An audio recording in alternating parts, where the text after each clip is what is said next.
Welcome to my channel, and I'm here to inspire you, give you crochet advice, and help you along with your next project. If you enjoyed this pattern, please give me a thumbs up or even comment so I can gauge your interest. It helps me to know what to film next. I'm not very formal. Here's today's zinger. Let's have a gay old time crochet. Let's get on with today's tutorial. Welcome back to the Crochet Crowd. As well as my friends over at yarnspirations.com. This is the Crochet Cowl Snoodie, and this is designed by me. And what we have here is an amazing cowl that will go up over top of your head so that you can wear it as a hoodie if you want. So usually something like this is called a snood. I don't even know why, so maybe you can leave that in the comments if you know that answer. But what we have is a very easy repeat. I enjoyed making this really quite immensely, and I'm going to show you a continuous revolution so that you do not have any slip stitching lines. It's actually a pretty simple pattern, just a 2-pager today. You can get this in the more information of this video if you would like to have this free download. So let me show you the real sample and let's get on with it today. So just zooming out, it's actually quite a large sample. It's 17 inches in the height here, and it's also 13 inches wide. And at the very ending, what I did is that I just did single crochets for several times, and then I rolled it to single crochet into position so that it opens up kind of like a flower. Your face is like the center of a flower. It's actually really quite pretty. So when we're going to look at it, we actually have a continuous revolution, and that is actually done right here. And you can probably see that. If you look at it, one side of this is a little bit askew, and that's because it's going in a continuous revolution. So once you get that done, there is just a repeating of 5 rows over and over and over till you get to where you want to go. It needs 2 balls of red heart roll with it melange. This here is called Showtime, and for the colors you can obviously use other colors if you wish. It's a 4mm size G crochet hook today. I'm going to show you a small swatch because this is actually really quite easy to change. So if you don't like the size of this and you want to make it smaller, maybe for kids, it's in increments of 5. So this here is chaining of 105. So maybe if you wanted it smaller, maybe change it down to 95, 90. As long as it's an increment of 5, you should be good. So let's begin, and I'm going to show you some tricks of the trade. So let's bring you back down to the table. I need you to keep a longer tail than you normally would because we're going to use that to flatten out that one section right at the very beginning of this project. And all I need you to do is just to create a slip knot. Now if you want to match the exact size, it's chaining of 105, but I'm just going to do a small swatch with you because the pattern is repeating and it's really quite an easy repeat. So just make sure you go in sets of 5. So 1, 2, 3, 4, 5, or chain 105 and then meet me back here in just a moment. So once you get your chain done, it can be any multiples of 5, it doesn't matter. I want you to just take a look at the hook area and just kind of follow it and making sure that it's not twisted in any weird way. So just follow it, make sure that the stitches all are lined the same way. And what I'd recommend to you is just lay it down in front so that the back hump of the chain is facing up. And that's where we're going to begin our next row. So we're going to start immediately and we're going to do the first row. To do the first row, carefully pick it up, and I want you just to keep everything so it doesn't twist in any weird way on you. The first row is always a little more difficult than anything else. And what I want to do is that I want to use the back hump of the chain, and let me just bring it in a little closer so you can see that. And I want to use the back hump of the chain, and I want to start in single crochet immediately into the back hump of the chain. And all I'm going to do is go all the way around my chain, and I want to follow it all the way. So please do that and meet me back here, and I'm gonna have you get a stitch marker out. Just a spare piece of yarn is fine, and we're going to then carry on to round number 2 in a moment. When you get back around, I have not gone into the first stitch yet, and it's the same number that I started with. So you gotta make sure that when you're on your very last one, so if you have an extra stitch, so say you had 106 instead of 105, you could do a 2 together single crochet in order to bring that back. If you're missing a stitch, you can always put 2 single crochets into the same chain to get yourself back in balance. So what I want you to do is just pull up a loop and grab that stitch marker, and I want you to put the stitch marker through there, and every time you complete a round, I want you to move the stitch marker up when it falls on that stitch to the exact stitch that you're sitting above. So now we're going to do rounds number 2 and 3, and we're going to begin that next. Let's begin rounds 2 and 3. So right where we're currently sitting, we're going to go into our very first stitch. Now you want to use the back loops only. So if you go into the same stitch, like a full stitch like that, you have 2 loops on the needle if you are on the hook. So if you go into the first one, that's just the front loop, and if you dive in the middle and go to the other side to the back, that's the back loop. And I want you to single crochet on the back loop only. So this entire project, except for the shaping of the face opening, is always going to be on the back loop only. Okay, so it's just going to be the front loops, the front treble loops that we're going to be working with in the future. Those are not going to be on the back loop. So everything in single crochet format here will be on these back loops unless I tell you otherwise. So just please now do rounds number 2 and 3, just doing the back loops, and every time you pass that stitch marker, make sure that you move it up, and then I'll meet you at the end of number 3 in a moment. So I've now just done rounds number 2 and 3. Before I continue, I want you to deal with this loose end that is the longer one right at the very start of this. So I'm going to have you put this onto a tapestry needle, and I want you to use the inside of this, so the inside of the circle, and just kind of position this and take this strand and go in the same direction of which the spin is going in. Okay, do you see that it's coming down here? So I want to go in this direction, and I want to kind of pull this over, and so that will pull most of that flat. See? Then I want to come back in the opposite direction, staying on the inside of this again.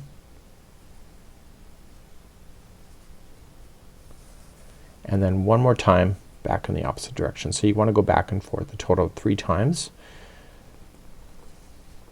And then you can get rid of that yarn, and that will flatten that edge off as much as it can.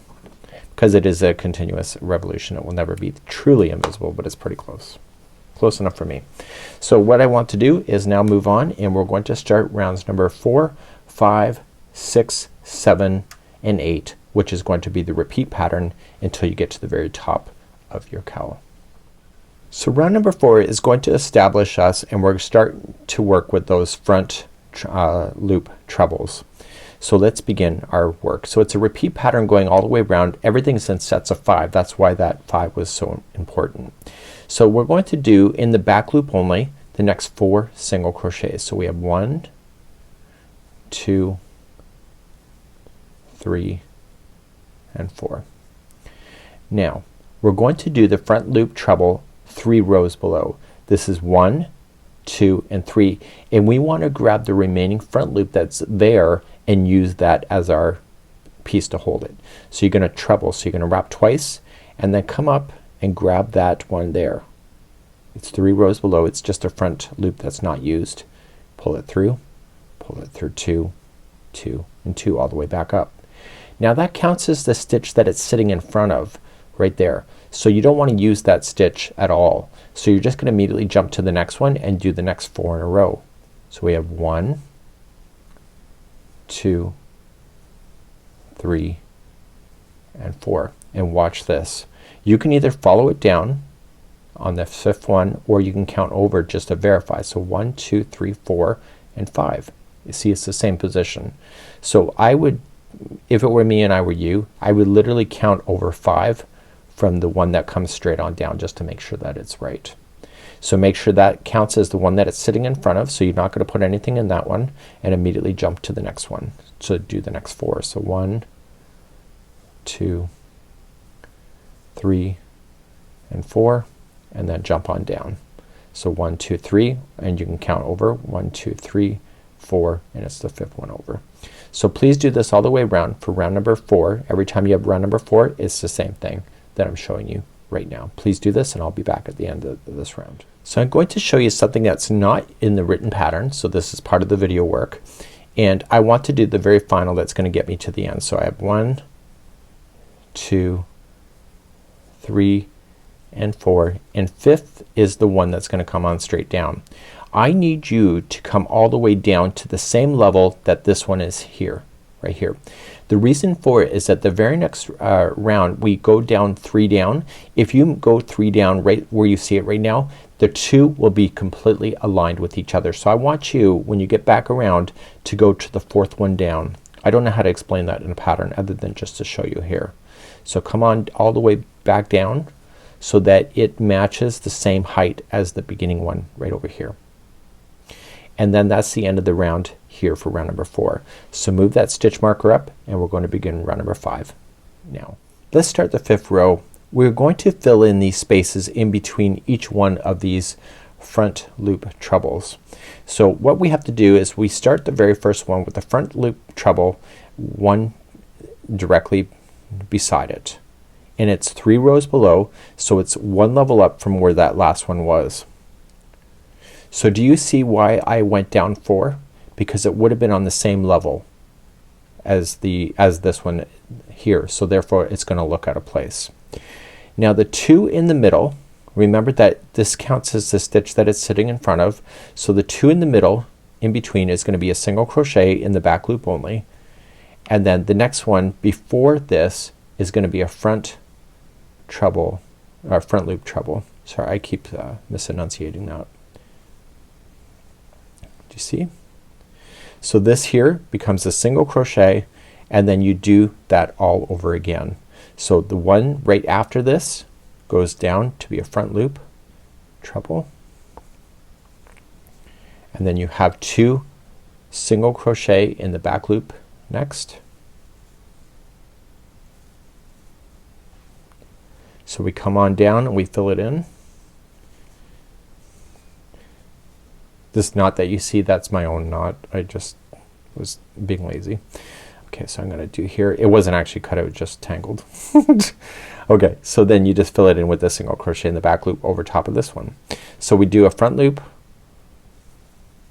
right, and then 2 single crochets in a row, and then jumping on down with the front loop, and then a single crochet in the back loop over top. So I need you to keep repeating that all the way around, and I'll see you at the end of this round. This is number 5. So I'm coming around on the 5th round. Okay, and I got my 2 singles in a row, and the one that comes straight on down, I want you to do that same thing of going down a little bit too deep. So don't go down to the 3rd one, go down to the 4th, and that will align everything properly. Okay, and then a single crochet in the back loop only, and then that finishes it. Do you see? It looks good, right? So you're just going to just move up your stitch marker, and let's begin the 6th round next. So let's begin the 6th round. We want to fill in these empty spaces here. That's what ultimately our goal is. So when you start the 6th round, you're going to single crochet in the back loop in the next one, and then the next 2 in a row are these front loop trebles. So you have 2 in a row.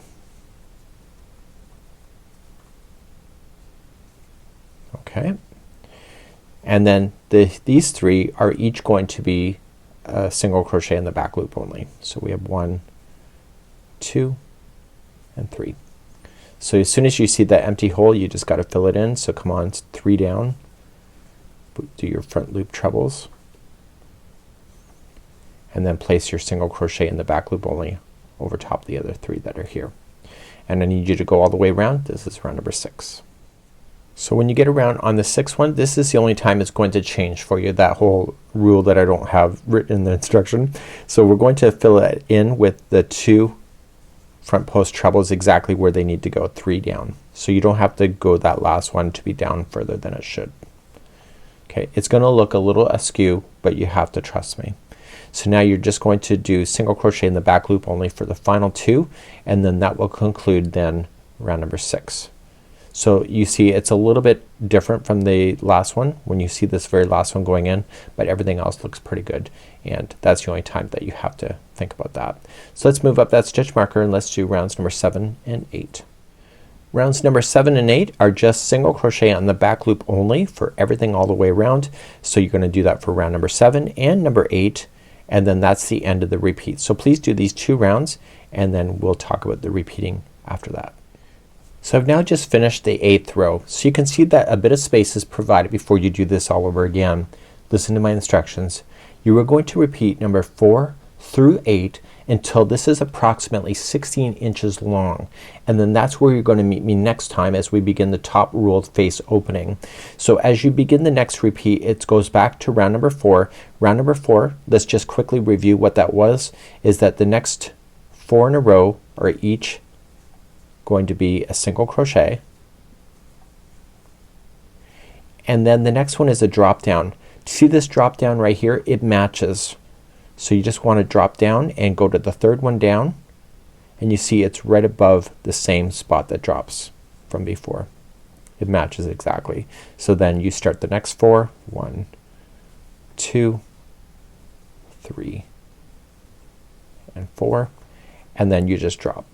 So what I need you to do then is please do rounds number 4, 5, 6, 7, and 8 until you get to 16 inches long, and then that's where you're going to meet me next time as we then continue with the top ruled face opening. So I'll have you do that, and I'll be right back in a moment. So in this tutorial I'm going to assume that you've done your repeats before you're moving on. We're going to do the top ruled face opening, so it's just a matter of repeating the steps over and over. So now the first round of the top ruled face opening is that you were going to switch to the front loop only and single crochet only on the front loop for the entire round. And what this is going to do, it's going to cause a bend in the work so that your face can be like the little sunshine flower coming out of the middle of this. And please just then single crochet in the front loop only, going all the way around, and meet me back here in a moment. So I'm coming all the way back around in the first round of the opening of the face, and I come right to the very last one where the stitch marker is. Still stay on the front loop just for that one, and move the stitch marker up then for the remaining of this section. So now what we're going to do is the remaining of the next 10 rows going like this. The next 10 rounds are going to be 1 single crochet in the full stitch itself, and as you pass that stitch marker I need you just to mark it off on a sheet that you did it. And what we're doing is we're providing extra material so we can create a bend in the work, and the very last one is going to bend over and trap into this back loop that you left open from before. So I need you to do the next 10 rounds of just single crochet only, going in a continuous revolution, and then you're going to meet me back here in a moment. So please do the 10 rounds now. I'll be right back in a moment. Once you've done your 10 rounds, there's obviously going to be more than this because the demonstration for that I'm doing, it doesn't really require you for me to have that done. So all I'm just going to do is in the next revolution I want to go through the next one, but I want to turn it and capture the back loop that is remaining on the very first one that you started with in this section. Do you see it? It's right there. There's a line on the inside. So once you grab the first one, you're just going to single crochet yourself so that it traps it and makes a rim. So you go into the next one and then get the next one in behind, and it's pulling this to be a complete closed rim. So in and in. I love doing stuff like this. And what this is doing is it's creating a nice rim. So I felt that 10 was enough. If you want more you can do more. Just keep an eye on your yarn balls to make sure that you have enough.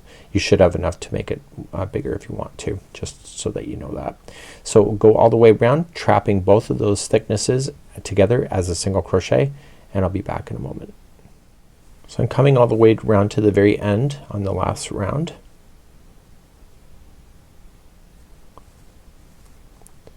Coming right in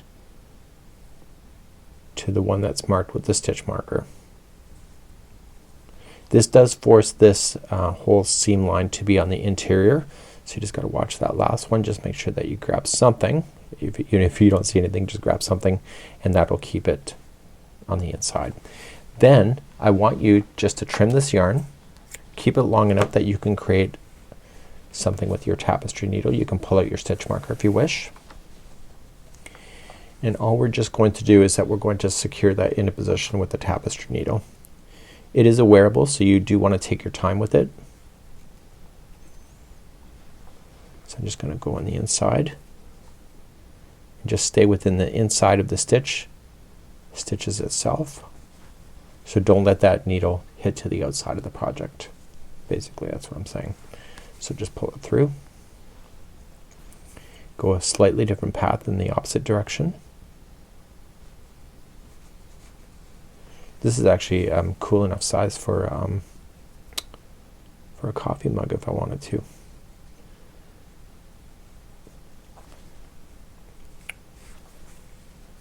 And that's it. So then you trim it. So this is a very small example of what you did, and it's really quite awesome, and I think it's a great little project, and hopefully that you enjoy. This is the Crochet Cowl Snoodie, a pattern by me just for you, and of course it's free as always. We'll see you. Bye bye.